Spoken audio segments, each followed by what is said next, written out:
yana kenkan nsɛm a yɛkan twaa mu no ɔhene David deɛ n'ase a ɔte nyinaa onim sɛ yɛ Awurade nti daa nyinaa Nyankopɔn ayɛyie ampa amfiri n'anum da. Afe yi mu bosome a ɛtɔ so 5 ne da a ɛtɔ so 19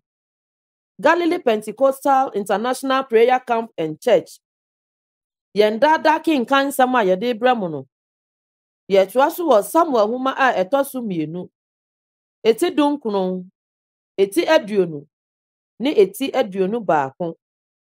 Momma yɛntie Onyankopɔn asɛm. Wɔka kyerɛɛ Yoab sɛ, hwɛ, ɔhene resu, na ɔretwa Absalom ho adwo. Na nkunimdie no danee nnipa no nyinaa aboobodie ɛda no. Na nkurɔfoɔ no tee da no sɛ ɔhene redi awerɛhoɔ ma ne ba. Na nnipa no wiawia wɔn ho baakuro no mu da no, sɛdeɛ dɔm a wɔredwane ɔko mu wɔ ahohora mu wiawia wɔn ho no. Na ɔhene deɛ na wakata n'anim, na ɔde ne kɛseɛ tiaa mu sɛ, Ao, me ba Absalom! Ao, Absalom, me ba! Me ba! Na Yoab baa ɔhene nkyɛn efie, na ɔkaa sɛ, wahyɛ wo nkoa a ɛnɛ wagye wo kra, wo mmarima, wo mmammaa kra, wo yerenom kra, ne wo mpenafoɔ kra no nyinaa aniwuo nnɛ. Sɛ wodɔ w'atamfoɔ na wotane w'adɔfoɔ, na wakyerɛ me nnɛ sɛ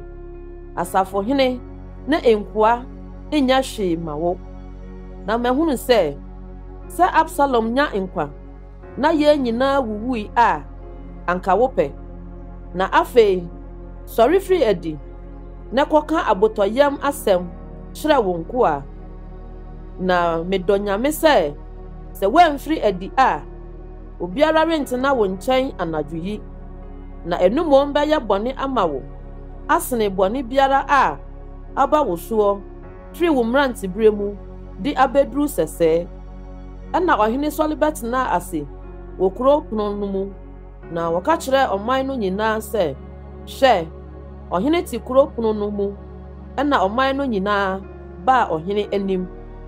Na Israel deɛ na wadwane kɔ wɔn afie mu. Na ɔman no nyinaa kasakasa Israel musuakuo nyinaa mu sɛ, ɔhene gye yɛn firi yɛn atamfo nsɛm, na oyi yɛn firi Filistifoɔ nsɛm. Na afei Absalom nti wadwane afiri n'asase so yi. Na Absalom a yɛsraa no ngo dii yɛn soɔ no nso atɔ dɔm ano. Na afei adɛn nti na motwentwɛn sɛ mobɛkɔ akɔfa ɔhene asane aba yi? Na ɔhene David tee deɛ Israel nyinaa aka no,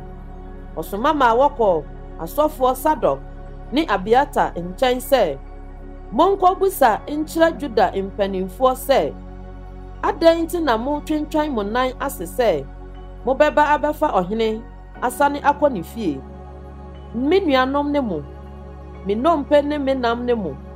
na adɛn nti na motwentwɛn mo nan ase sɛ mobɛba abɛfa ɔhene asane akorɔ? Na Amasa nso monka nkyerɛ no sɛ, ɛnyɛ me nnompe ne ne nam ne no. Sɛ wanyɛ dɔm so asafohene m'anim, nna nyinaa ansi Yoab anam a Onyankopɔn nya me sɛɛ na ɔnkɔ so nya me sɛɛ. Ɔtwe Juda mmarima nyinaa bae sɛ onipa baako. Na wɔsoma ma wɔbaa ɔhene nkyɛn sɛ, wo ne wo nkurɔfoɔ nyinaa monsane mmra. Na ɔhene sane baa Jordan ano, na Juda baa Gilgal sɛ wɔreba abehyia ɔhene. Na wɔde no atwa Jordan. Na Benjamini Gira Basimei a ofiri Bahurim no yɛ ntɛm ne Juda mmarima no sane baa behyia ɔhene David. Na Benjamin mmarima 1,000 ka ne ho. Na Saul fie abɔfra Siba ne ne mma 15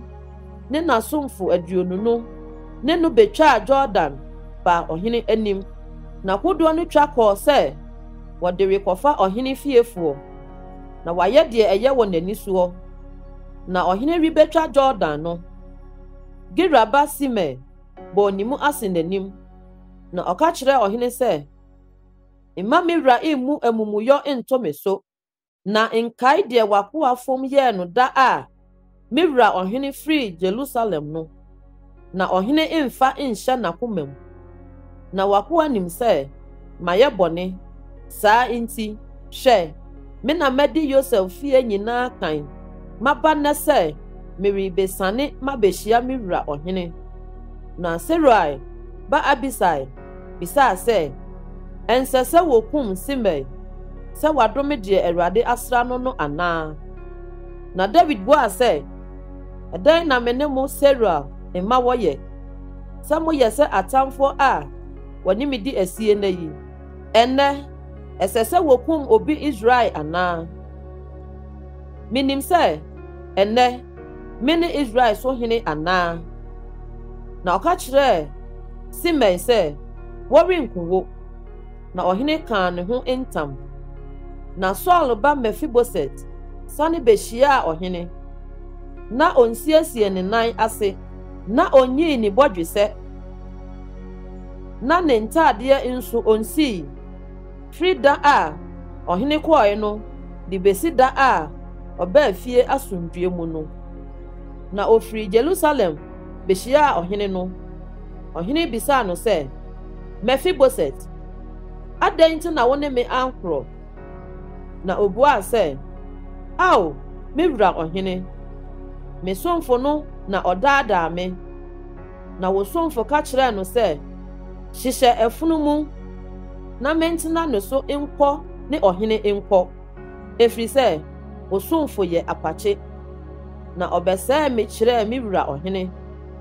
na me wura ɔhene te sɛ Nyankopɔn bɔfoɔ enti yɛ deɛ ɛyɛ wɔ w'ani soɔ na mɛgya fie nyinaa nsɛ hwee sɛ owuo mma me wura ɔhene nanso wode wo somfoɔ sii wɔn a wodidi wo pono soɔ mu enti kwan bɛn na mewɔ bio nso ɛdɛn na mede besu afrɛ ɔhene bio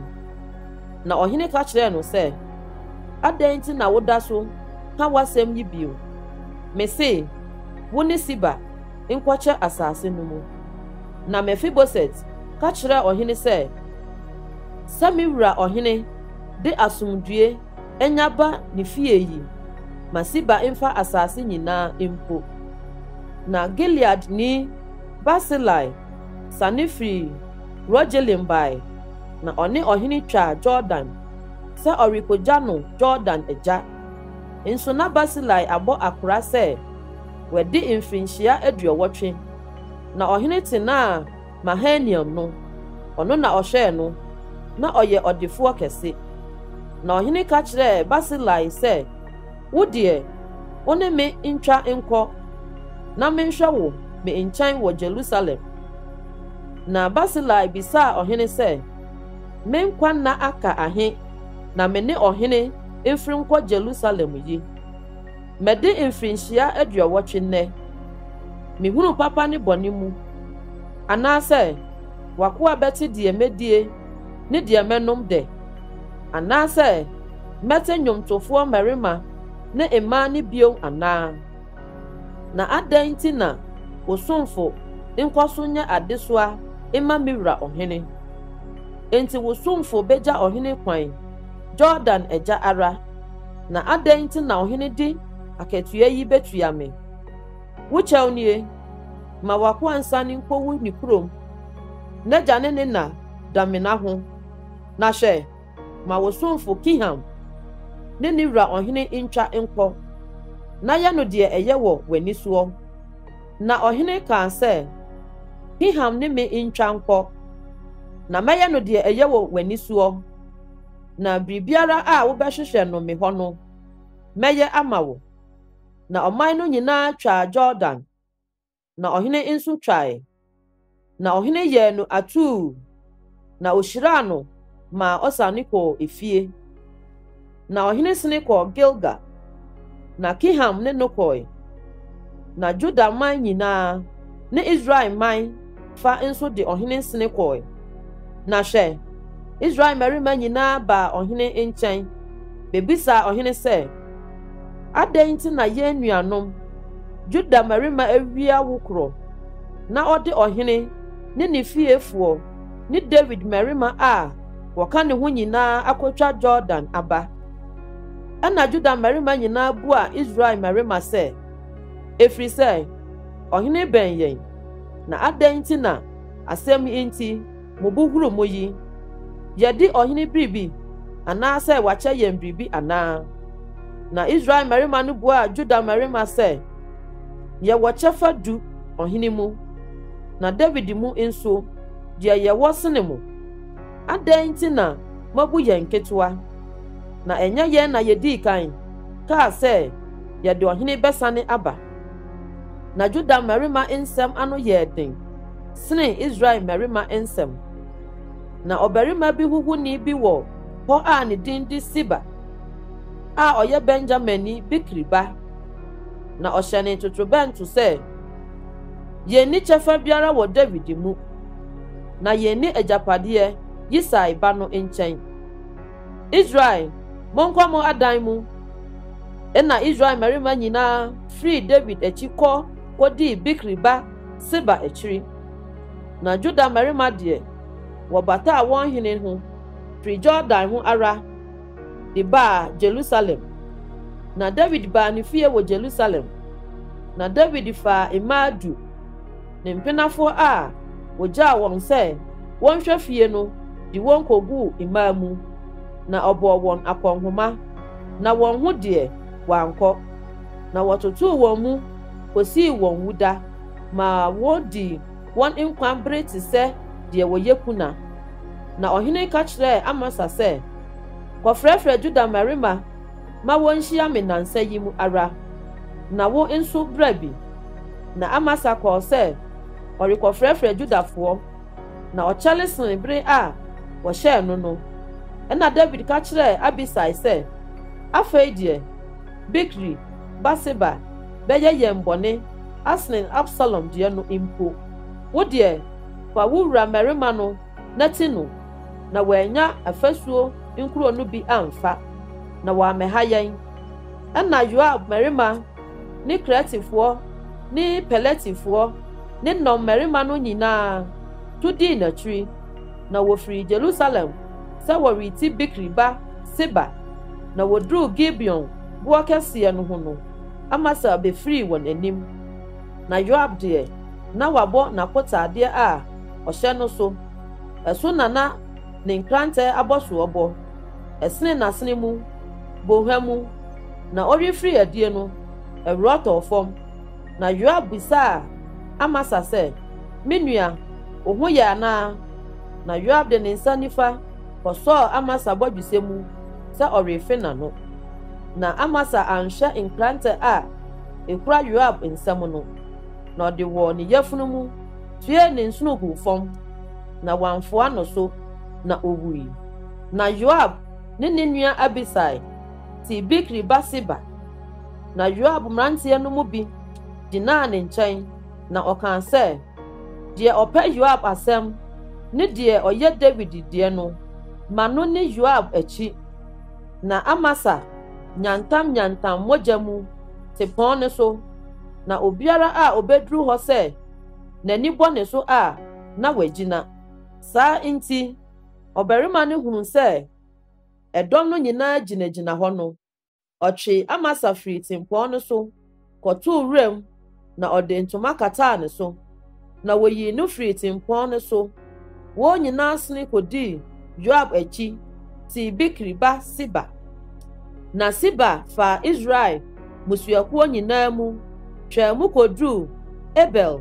ni Bet Maka ni Bikrifuo nyina so na wohia boa ano babedi nachi. Na edom a woka Yoab ho no nyina koka no hye Abel a ewo Bet Maka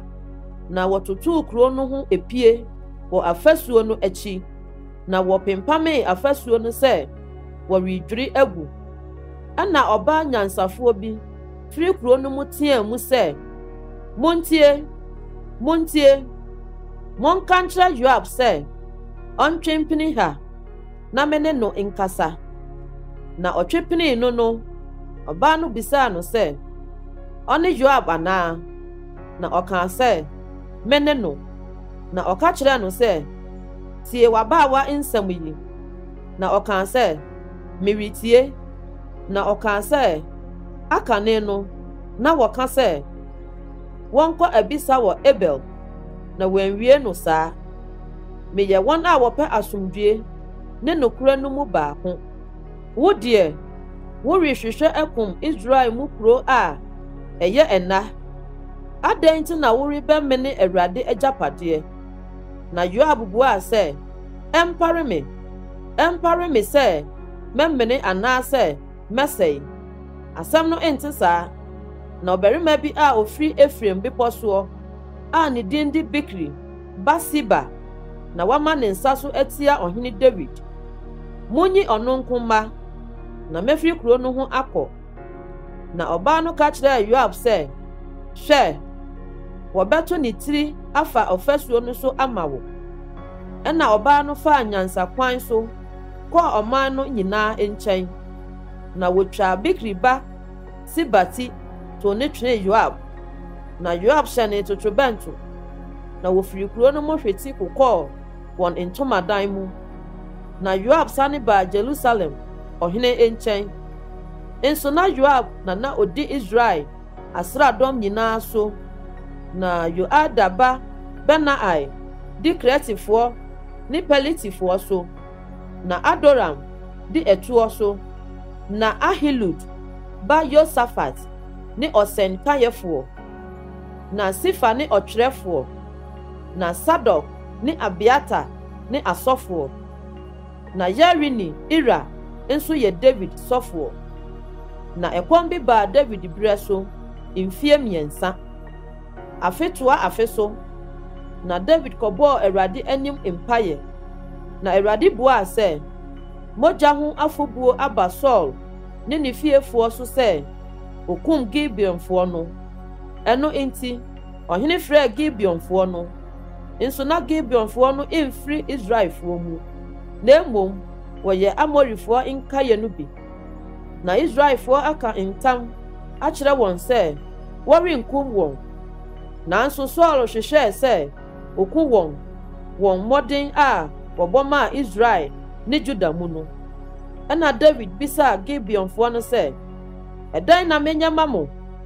na ɛdɛn na memfa mpata mo na moahyira Awurade agyapadeɛ na Gibeonfoɔ ka kyerɛɛ no sɛ ɛnyɛ dwetɛ anaa sika asɛm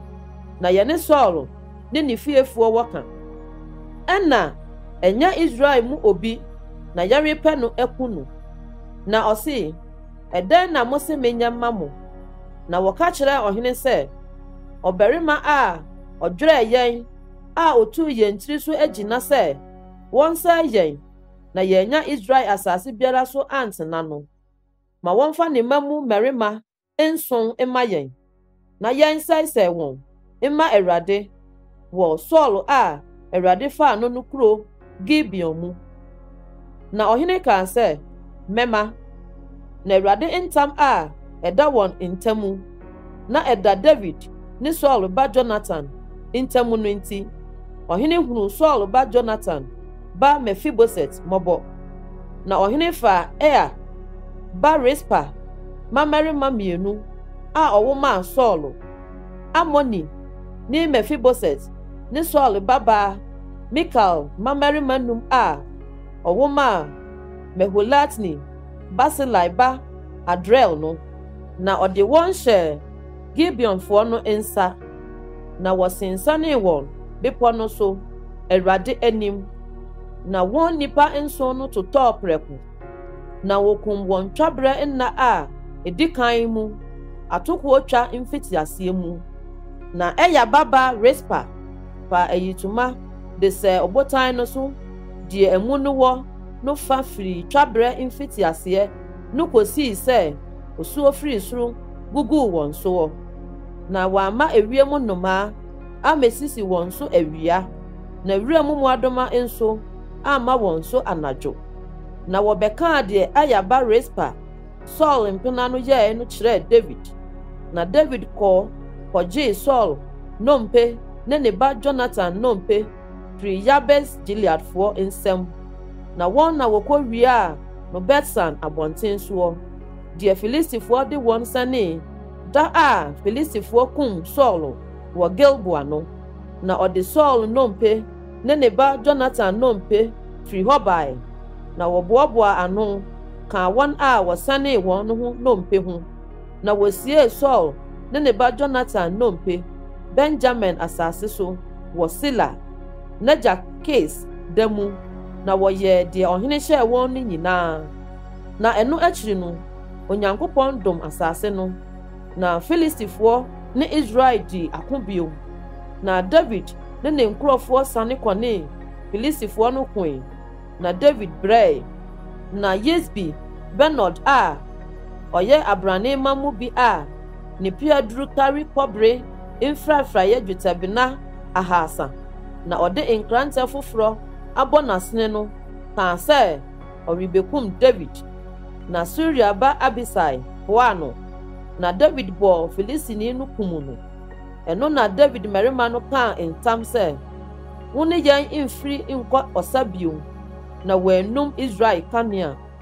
yei akyi no wɔne Filistifoɔ nya ɔko bio wɔ Gob ɛnom na Husani